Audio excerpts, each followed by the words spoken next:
साहस सरोकार। नमस्कार, मैं हूं अर्चना, आप देख रहे हैं प्राइम टीवी। वक्त हो गया है नेशनल बुलेटिन का। प्रधानमंत्री नरेंद्र मोदी रूस के राष्ट्रपति व्लादिमीर पुतिन के निमंत्रण पर 22-23 अक्टूबर 2024 को रूस की यात्रा करेंगे। ये प्रधानमंत्री नरेंद्र मोदी रूस की अध्यक्षता में कजान में आयोजित होने वाले 16वें ब्रिक्स शिखर सम्मेलन में भाग लेंगे। न्यायसंगत वैश्विक विकास और सुरक्षा के लिए बहुपक्षवाद को मजबूत करना विषय पर आयोजित ये शिखर सम्मेलन नेताओं को प्रमुख वैश्विक मुद्दों पर चर्चा करने के लिए एक महत्वपूर्ण मंच प्रदान करेगा। ये शिखर सम्मेलन ब्रिक्स की ओर से शुरू की गई पहलों की प्रगति का आकलन करने और भविष्य में सहयोग के लिए संभावित क्षेत्रों की पहचान करने का भी अवसर प्रदान करेगा।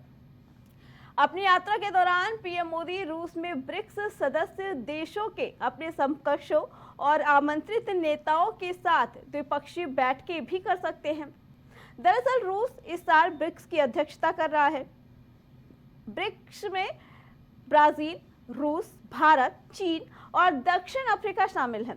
सऊदी अरब, ईरान, इथियोपिया, मिस्र, अर्जेंटीना और संयुक्त अरब अमीरात इसके नए सदस्य हैं। वहीं समाजवादी पार्टी के अध्यक्ष और उत्तर प्रदेश के पूर्व मुख्यमंत्री अखिलेश यादव इन दिनों मिशन महाराष्ट्र में जुटे हुए हैं।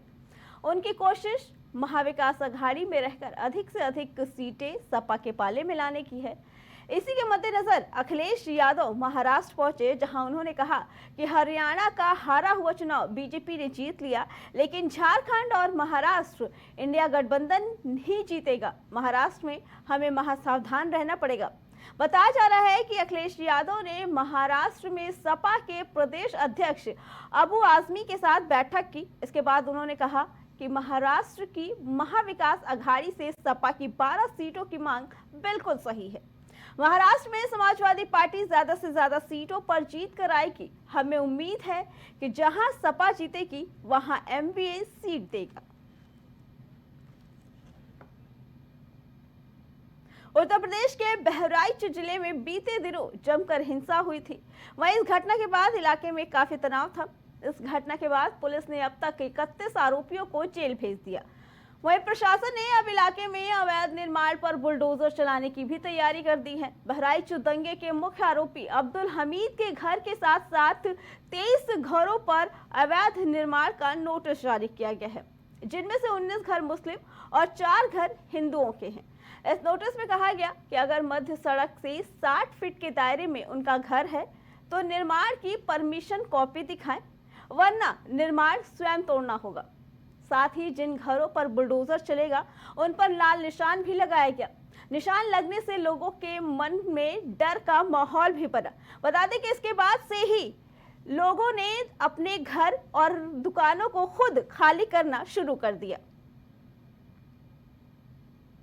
वहीं यूपी में विधानसभा उपचुनाव की 9 विधानसभा सीटों के लिए नामांकन 18 अक्टूबर से शुरू हो गया। उत्तर प्रदेश में होने वाले उपचुनाव को लेकर बहुजन समाज पार्टी ने मुरादाबाद की कुंदरकी विधानसभा सीट पर अपने कैंडिडेट का ऐलान कर दिया। बसपा ने इस सीट से रिफाकतुल्लाह खान को पार्टी का उम्मीदवार घोषित किया। बता दें कि चुनाव आयोग ने 15 अक्टूबर को प्रेस कॉन्फ्रेंस कर उत्तर प्रदेश की 9 विधानसभा सीटों पर उपचुनाव का ऐलान किया था, जिन पर 13 नवंबर को वोट डाले जाएंगे और 23 नवंबर को उसके परिणाम आ जाएंगे। महाराष्ट्र विधानसभा चुनाव की तारीखों का ऐलान हो गया है। अभी चुनाव होने में 1 महीने से ज्यादा का समय है। इस बीच कांग्रेस प्रवक्ता सुप्रिया श्रीनेत का एक बड़ा बयान सामने आया, जिसमें उन्होंने बताया कि सीट बंटवारे का पेच कहां फंसा है। वही खबर के अनुसार 20 नवंबर को विधानसभा चुनाव के लिए मतदान होंगे और मतगणना 23 नवंबर को होगी। बता दें सभी घटक दल अभी सीट बंटवारे को लेकर खुश नहीं हैं। पंजाब की शिक्षा बेहतर करने के लिए भगवंत मान सरकार लगातार टीचर को विदेशों में ट्रेनिंग के लिए भेज रही है। इसी कड़ी में आज 72 प्राइमरी टीचर्स को ट्रेनिंग के लिए फिनलैंड भेजा जा रहा है। 21 दिनों तक टीचर का दल फिनलैंड की शिक्षा व्यवस्था को करीब से परखेगा। फिनलैंड में ट्रेनिंग के लिए 600 शिक्षकों ने ऑनलाइन आवेदन भेजे थे। लगभग 6000 अभिभावकों से संपर्क कर चयन समिति ने शिक्षकों के पिछले शैक्षणिक परिणामों की जांच की। मुख्यमंत्री ने आगे कहा कि सरकार का मकसद स्कूली शिक्षा को शानदार बनाना है। उन्होंने शिक्षकों से पंजाब की शिक्षा व्यवस्था में बदलाव लाने की उम्मीद भी जताई। 2 राज्यों में सरकार है हमारी, दोनों राज्यों में स्कूली शिक्षा पूरे देश से बढ़िया है। 22 राज्यों में सरकार है बीजेपी की, 23 में भी आ गया हरियाणा। किसी एक राज्य का रिजल्ट दिखा दें, स्कूल दिखा दें ऐसा। ये स्कूलों की बात ही नहीं करते, ये अस्पतालों की, इंफ्रास्ट्रक्चर की, बिजली की, पानी की बात ही नहीं करते। ये तो बस पोलराइजेशन की बात करते हैं। ये अलग है, ये तुम्हें मार देगा, ये तुम्हारा टूटी छीन के ले जाएगा, ये तुम्हारे रोटी छीन के ले जाएगा, ये तेरे घर के सामने गड्ढा खोद देगा। ये उनकी मतलब राजनीति है। सो आज के ज़माने में जहाँ एजुकेशन, बाबा साहब भीमराव अम्बेडकर जी ने कहा था, शिक्षा शेरनी के दूध जैसी है, जो भी उसको पिएगा वो दहाड़ेगा। तो वहीं दिल्ली एम्स की एक महिला गार्ड के साथ यौन उत्पीड़न का मामला सामने आया। महिला गार्ड ने एम्स के मुख्य सुरक्षा अधिकारी पर यौन उत्पीड़न और जातिगत भेदभाव का आरोप लगाया। महिला गार्ड के इस आरोप के बाद प्रमुख चिकित्सा संस्थान ने जांच शुरू कर दी। महिला गार्ड के आरोप लगाया कि जब वो अपनी ड्यूटी रोस्टर के संबंध में चीफ सिक्योरिटी ऑफिसर से मिलने गई तो अधिकारी ने उसका यौन उत्पीड़न किया। इसके अलावा महिला का कहना है कि अधिकारी ने उसके खिलाफ जातिवादी टिप्पणी भी की। दिल्ली एम्स ने इस मामले में जांच के लिए टीम गठित की। जानकारी के अनुसार जांच डीन एकेडमिक डॉक्टर के वर्मा और डॉक्टर पुनीत कौर करेंगे। के वर्मा संस्थान की एससी एसटी ओबीसी शिकायतों के लिए निवारण के लिए गठित समिति के प्रमुख हैं, तो वहीं डॉक्टर पुनीत कौर यौन उत्पीड़न के खिलाफ आंतरिक शिकायत समिति के अध्यक्ष हैं।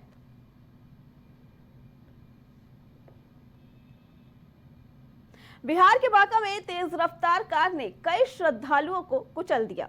हादसे में 5 श्रद्धालुओं की मौत हो गई, जबकि करीब 10-11 लोग घायल हो गए। घायलों में कुछ की हालत गंभीर बताई जा रही है, इसलिए मृतकों का आंकड़ा बढ़ सकता है। बताया जा रहा है कि सभी कांवड़िए सुल्तानगंज से गंगा जल लेकर जैष्टो गोरखनाथ महादेव मंदिर जा रहे थे। पुलिस ने कहा कि शव को पोस्टमार्टम के लिए भेजा गया है।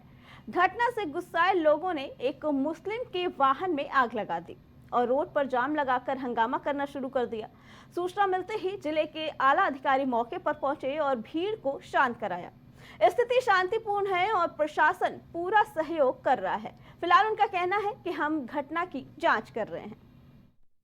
इसमें बड़ी संख्या में लोग घायल भी हुए हैं, तकरीबन 10 से 11 के करीब में लगभग लोग घायल हुए हैं। तो अभी हम लोग ये घायलों का इलाज चल रहा है, तो ये डाटा अभी नहीं पता चल पाएगा कैजुअलिटी। अभी फिलहाल हम लोगों ने ऐसे 4 जो है डेड बॉडी। पुलिस गाड़ी को भी आपने बनी? हाँ, जनता उग्र हो गई थी, जिसमें जो है एक पुलिस की 112 की गाड़ी है उसको उन्होंने तोड़फोड़ कर दिया है। तमिलनाडु के राज्यपाल आर.एन. रवि ने हाल ही में राज्य में बढ़ते अलगाववाद के खतरे पर चिंता जताई है। उन्होंने शुक्रवार को एक समारोह में कहा कि तमिलनाडु को भारत से अलग करने की कोशिशें की जा रही हैं, लेकिन ऐसी कोशिशें सफल नहीं होंगी। उनका ये बयान कई राजनीतिक दलों और भाषा मुद्दों को लेकर राज्य में चल रहे बहसों के संदर्भ में आया है। उन्होंने कई 27 राज्यों की तुलना में तमिलनाडु की स्थिति को उजागर करते हुए बताया कि यहाँ राजनीतिक दल हिंदी भाषा को थोपने के खिलाफ विमर्श कर रहे हैं। नेशनल बुलेटिन में फिलहाल इतना ही। बाकी खबरों के लिए देखते रहे प्राइम टीवी। कुछ भाव पुष्प। आप देख रहे हैं प्राइम टीवी, सच साहस सरोकार। छोटेलाल। सरपंच जी, ये छोटेलाल बीमार क्यों नहीं पड़ा? कोई माता के बरदान होंगे, कोई जादू टोना किया होगा। ए छोटेलाल, जाता क्यों नहीं रही अस्पताल? अरे हम कभी बीमार ही नहीं पड़ते तो काहे जाएं? कोई जिनविन है इसके पास? है। हाँ। अरे कोई जिनविन नहीं है हमारे पास, छोटी सी चीज है बस। वो क्या? साबुन? हाँ साबुन। हमेशा अपने गंदे हाथ धोते हैं साबुन से, इसीलिए तो गंदगी से होने वाली बीमारियां हमारे आसपास भी नहीं फटकती और हम कभी बीमार नहीं पड़ते। ये छोटे लाल तो बड़ा काम कर गया। छोटे लाल का नाम बदल के हम रखते हैं बड़े लाल।